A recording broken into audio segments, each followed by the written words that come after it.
Hello students, in this video we are going to see the reactivity of different molecules towards SN1 and SN2 reactions. What type of molecules prefer SN1 and what type of molecules SN2. Okay, before going to that, let's try to recollect the points related to SN1. See, SN1 is unimolecular reaction and the intermediate product is a carbocation. So, whereas SN2 reaction is a single step process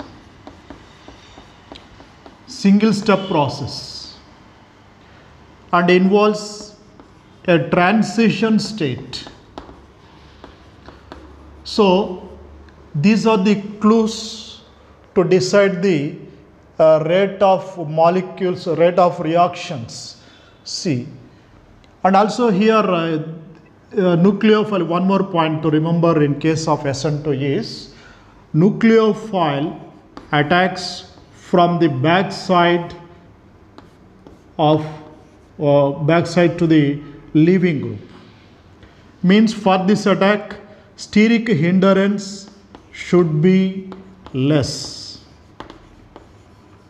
Steric hindrance should be less for nucleophilic attack. So, whether a molecule prefers SN2 or not, that depends on these two factors. One is based on stability of transition state. In some cases, this is stabilized by resonance, and probability for the backside attack of nucleophile, where the steric hindrance is less, and SN1 reactivity towards SN1 is decided by stability of carbocation. By remembering these points, we can decide the reactivity of molecules towards SN1 and SN2 reactions. Okay. Now let's take some examples. See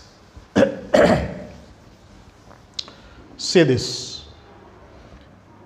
See one example, methyl chloride, best example. It prefers SN1 or SN2. Let's see.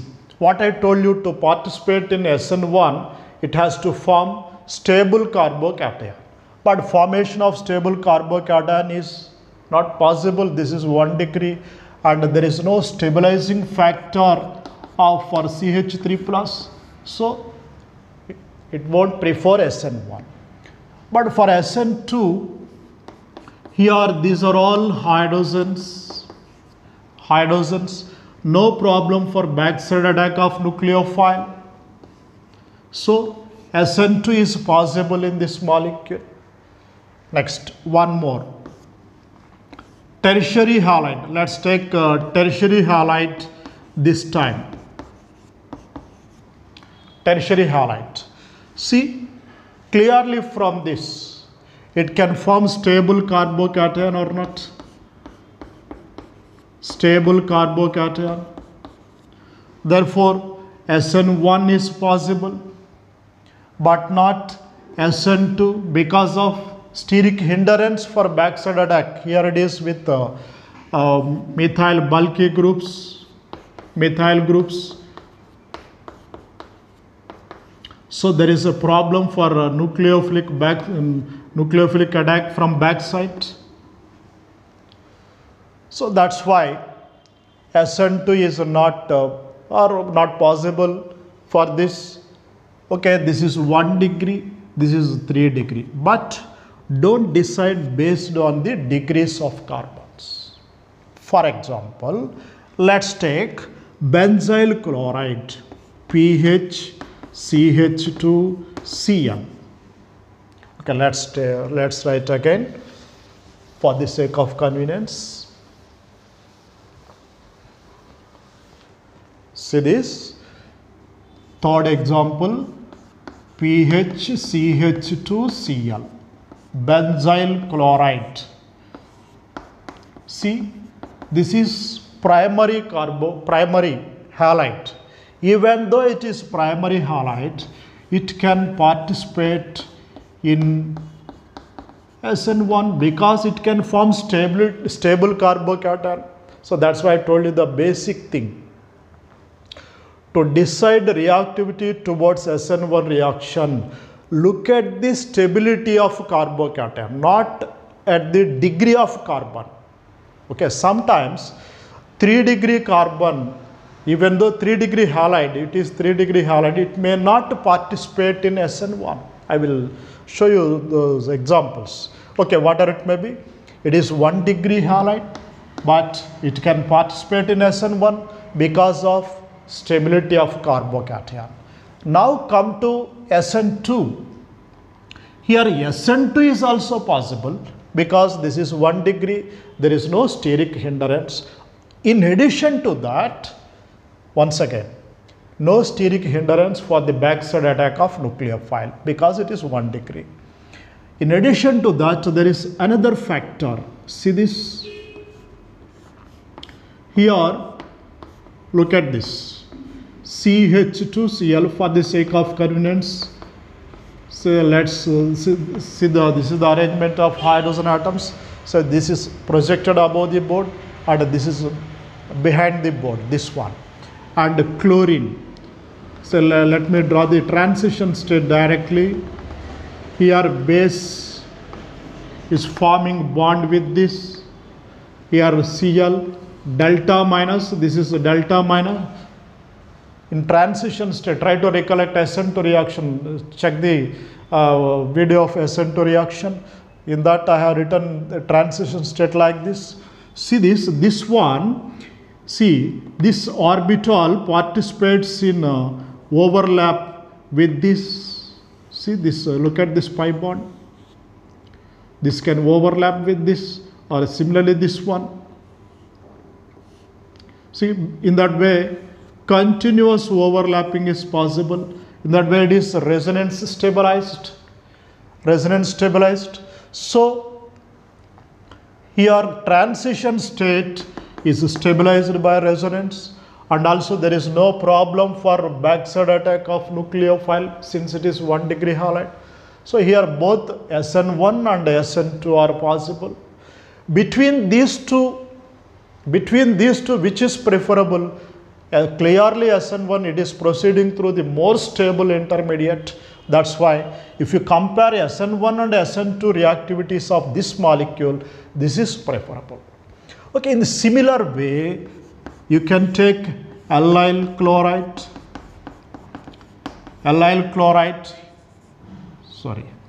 CH2 double bond CH, CH2Cl. Similar structure, this is CH2Cl, here one double bond. In the same way you can write, this is nothing but here SN1 is possible because of stability of carbocation. See this, CH2 double bond CH, single bond CH2 plus, stabilized by resonance. Similarly here you can draw the same structure. See, similar structure. Here double bond is there now, like this. Instead of here 3 double bonds are there, here 1 double bond. It's only the difference. Base, here leaving group says Cl minus. Okay. So here also this transition state is stabilized and there is no problem for backside attack. This is 1 degree halide. So SN2 is possible here. In the same way, similar example, CH3O CH2Cl. Instead of double bond, here we have lone pair. So this can undergo both SN1 and SN2. You can look at stability of carbocation. See, stabilized resonance stabilization by heteroatom, highly stable. Similarly, you can draw here, instead of this carbon, you can take oxygen. Of course, this orbital is absent. Here also transition state is stabilized. Because of two factors, it can undergo SN2. One is less hindrance for nucleophilic attack on this. This is 1 degree. Another one is transition state is stabilized through resonance. SN1 is possible because of stability of this carbocation. Okay. Among all, you see, if you compare all these with the SN, if you compare SN1 and SN2, SN1 is preferable in all these cases because of stability of carbocation. Now let's see some more examples. See this. So next, it may be, I think, 3, 4, 5, 6th example, I think. If you look at this one, see, what is this 3 degree halide? 3 degree halide. But if you look at reactivity towards SN1, no, because, see this, if it forms carbocation, here we get plus. See this structure. Here, these 3 bonds, look at these 3 bonds, these are projected like this,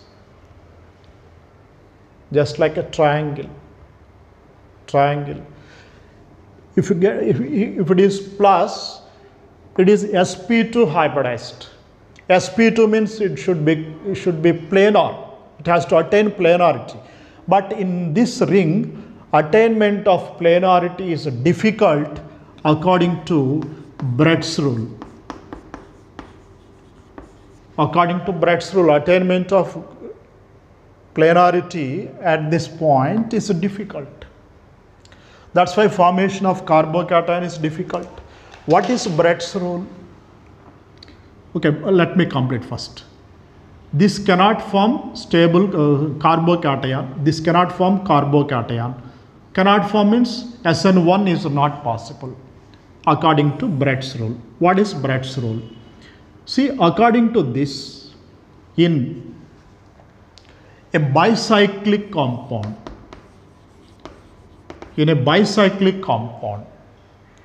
the bridgehead carbon atoms, either the bridgehead carbon atom cannot form C double bond C or C plus unless one of the rings contains at least 8 carbons. So, to form C double bond C or C plus, one of the rings, this is a bicyclic compound, one of the rings must contain at least 8 carbons. In such cases, it is possible. If it is less than 8, it cannot form C plus or C double bond C. That is Brett's rule. So, according to Brett's rule, because the problem is attaining of planarity, because of that, it's not possible. Okay. So, according to Brett's rule, this cannot form carbocation, so no SN1. What about SN2? What I told you for condition for SN2, nucleophile has to attack from the backside. So, at 180 degrees to the leaving group means nucleophile has to enter this cage. It has to enter this cage, but it causes steric hindrance. So, not possible. Similarly, there is no factor to stabilize the transition state. So, because of that, SN2 is also not possible. See, even though it is 3 degree halide, SN1 is not possible. That's why I told you, don't look at the degree of carbon atom. Based on stability of carbocation, only decide whether it can participate in SN1 or not, based on those conditions. Okay. So, next, let's see one more example. CH3, CO, CH2, Cl. What about SN1? Clearly, see, if you look at the carbocation here, CH3, C double bond O, CH2 plus. What about this one? This is an electron withdrawing group. It attracts the bond pair towards itself, deactivates the carbocation, means destabilizes the carbocation. Therefore, SN1 is not possible. SN1 is not possible. If you look at SN2, what is the SN2 reaction? See, it has to attack on this. Here, like third hexabenzyl chloride, allyl chloride, and methoxymethyl chloride. Like that, here transition state is stabilized, and also there is no problem for backside attack. So that's why SN2 is possible. Okay. Now one conceptual question. If they have given benzyl chloride,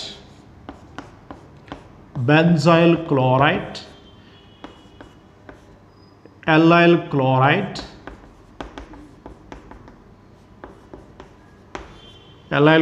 and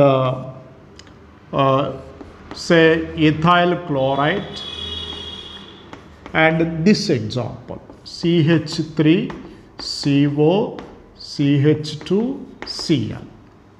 Which is the most reactive towards SN2? Towards SN2, the answer is 4, clearly. Why? See, clearly this is not, because in 1, 2 and 4 cases, transition state is stabilized by resonance. There is no such facility here. SN2 is possible, no doubt in it. But here a transition state is not stabilized by resonance. But in 1, 2 and 4, transition state is stabilized by resonance. That's why I told you that concept also, resonance concept. But why do you choose this one? Okay, resonance stabilization is same. I have taken this one because, see, because of withdrawing effect, it gets more delta plus when compared to these carbons. Nucleophilic reaction involves, see, what is the nucleophile? Negatively charged. It donates electron pair. Nucleophile donates electron pair. It may be negatively or neutral. Donates an electron pair. To what? More positive center. More positive center is available here. That's why here this is most reactive among all these. Okay. So this is about the structure of substrate towards SN1 and SN2 reactions. There are some other factors. What are they? Let's see. Effect of solvent. Effect of solvent. So what type of solvents are useful here? Polar solvents, because both involve charged species. In SN2, nucleophile is there. In SN1, ionization of substrate. That's why we need polar solvent. But here there are two types: polar protic solvents, polar aprotic solvents. For example, water, see, NH3, acetic acid, etc. All these can give up H plus. Aprotic, they are polar but cannot give up H plus. For example, acetone or dimethyl sulfoxide, DMF, dimethyl formamide, like that. Several examples are there. Now, which is suitable for SN1 reaction? See, we know that SN1 reaction involves ionization of alkyl halide to give ions. that is see favored by more polar solvent. Which is more polar solvent? Protic solvents. Polar protic solvents are more polar. So for SN1 reactions, polar protic solvents are useful.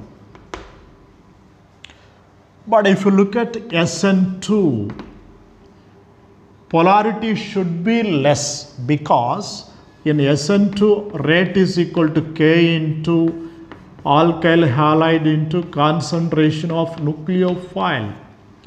If you use highly polar solvent, then what happens? This nucleophile is solvated by the molecules. This is surrounded by the molecules, and this charge is dispersed among the molecules.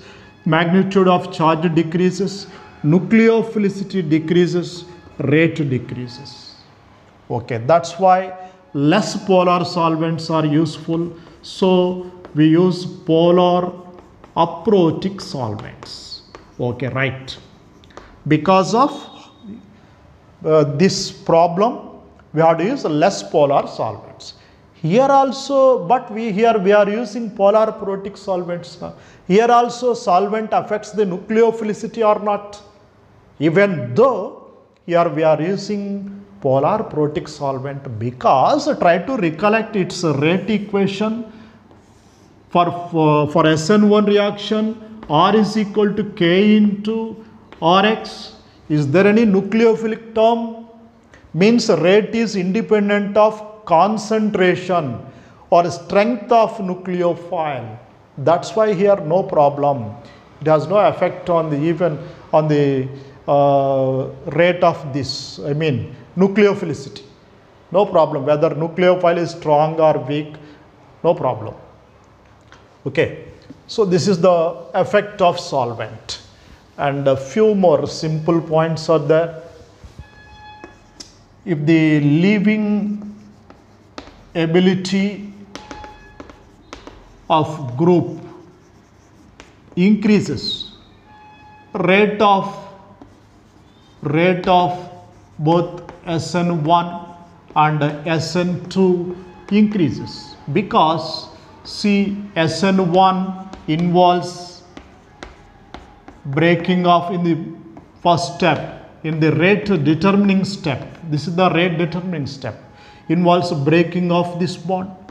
SN2 also involves, see, the single step process, attacking of nucleophile from the backside and breaking of carbon halogen bond occurs simultaneously. Therefore, in both cases, speed of reaction depends on leaving ability of group. Okay, and next one, strength of nucleophile. Just we have seen strength of nucleophile. See, for SN1, rate is equal to K into concentration of alkyl halide. For SN2, rate is equal to K into concentration of alkyl halide into concentration of nucleophile. Clearly, from rate equations, it is very clear. Its rate is independent of concentration of nucleophile. That's the thing we have seen in effect of solvent. But here rate depends on concentration of nucleophile. With the increase of this, rate of SN2 reaction increases. Okay, these are the some factors related to SN1 and SN2 reactions. Okay, so depending upon the question, you have to choose this one. For example, they have given this.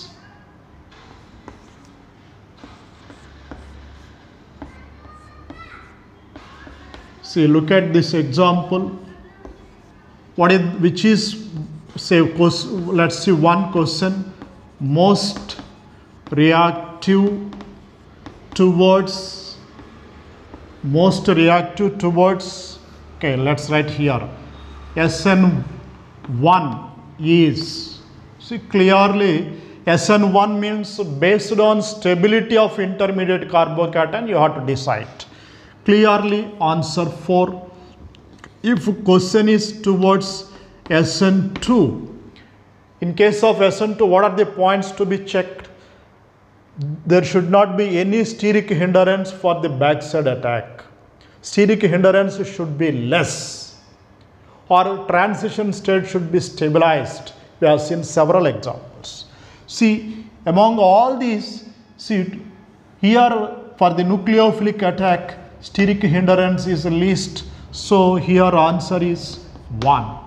In that way, using those points initially in the beginning of video, I told you. Once again, I am repeating. How do you decide SN1? Based on stability of carbocation. Rate of SN2 mainly related to structure. Less steric hindrance for the backside attack of nucleophile, and resonance stabilization of transition state. Okay, these are also, they are giving this type of questions. So please concentrate on this concept. Okay, right.